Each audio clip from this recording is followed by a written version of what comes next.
Слушайте, как я рада наконец-то тренду про Абхазию, потому что мне тоже есть что сказать. Я из маленького города Ростовской области, и мы обычно в Абхазию всегда ездили, когда нет денег, когда хочется моря, но, в общем-то, денег нет.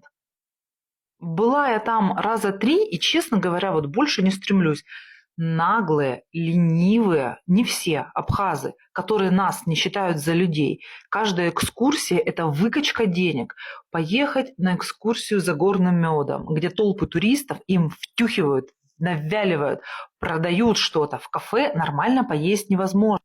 Любое взаимодействие с лицами мужского пола в Абхазии для меня, для такой вот женщины, блондинки с серыми с глазами, белыми волосами, на тот момент холостой, одинокой, максимально некорректно, максимально вот очень-очень такое гадкое ощущение липкости, отсутствие сервиса, отсутствие какого-либо уважения к людям. У нас вообще считалось, что если у тебя есть деньги, ты, конечно, куда угодно, но только в Абхазию ты не поедешь.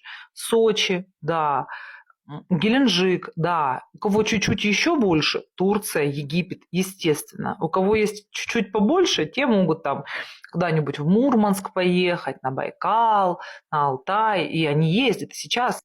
И, может быть, все-таки вот тот резонанс, который поднялся сейчас, поможет открыть глаза управленцам самой Абхазии на русских людей, на то, что мы, в общем-то, вам как бы денежку платим, мы являемся кем-то, кого можно уважать, и сервис свой поднять, и вот как-то стремиться к этому взаимодействию, взаимовыгодному сотрудничеству, а не выдать как можно больше.